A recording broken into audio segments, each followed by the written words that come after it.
Joined here now by Phillip Leydon, manager of Forest Celtic. And Philip, a good win for your side tonight. Yeah, it was a tough game. It could have went any way there in the end. We were lucky to get a breakaway there in the last 10 minutes, and Craig finished his chance well. It was rattled off the crossbar from 30 yards, and Craig followed up a nice, sweet finish, and we got the result. And hopefully we can do well in the cup.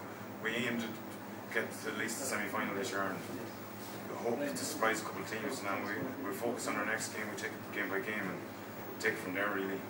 Yeah, and with that, it was even though it's a new side, relatively, it's the old makeup of this side last year from Durkin's Cup, but you have a few new players in there and a few new lads who know each other. So for yourself as a manager, I know you've been training very hard in a few friendlies. It must have been pleasing to see them gel like that. Yeah, I think the friendlies helped. We did about 5 or 6 friendlies, and we didn't have all our players there, but we had the majority of the lads, and we just worked hard and we trained hard, and it seems to come together there tonight. And you could see some of the passing there tonight. It was 1 and 2 touch stuff, and we worked hard. And credit to the lads. Like, I can't take any of the credit.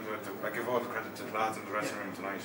And Hardigans next week on Friday. That'll be a tough game. You know Hardigans from the Durkin's day, I suppose. Hardigans will be a very good team. Stephen O'Hara there, he's one of the best goalkeepers in this league, so he's a hard man to beat at the best days, and I know him myself through the Gaelic, so it'll be an interesting match, and hopefully we can take that game when we come to that game next week. We'll take that game next week and we'll see what we have available to us. And obviously for yourself, last year of course you were very much involved with Durkin's as a player. This year, moving on to the manager side, is it tough? Do you feel, would you love to be out there playing, or do you enjoy kind of the coaching and the managing? It is a bit stressful, but the lads they're great, they're a great bunch of lads. They're young lads, they're very fresh, they're enthusiastic, they love working together. They've got to know each other in the last couple of weeks. The last 7 weeks has been great crack with them.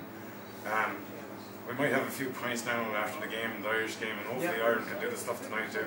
And like with any good team and any manager, you've always got selection headaches. A lot of rumours on the Astro League Facebook page about Nigel Durkin. Was he injured? Was it disciplinary reasons? But not involved tonight, but certainly a big part. Oh, Nigel's a huge part, and Nigel is in the background. He's going to be doing a few bits and pieces for us, and Nigel is the main man. He got this team up and running last year, and with due respect to Nigel, we couldn't have done this without him last year. He got the kids sorted out, he got everything sorted out, and we wouldn't be standing here today without him. Yeah, well, thanks to Philip there. 1-0 winners tonight against Langsbar, taking on Hardigans in the league next week. Well done, Philip. Thanks.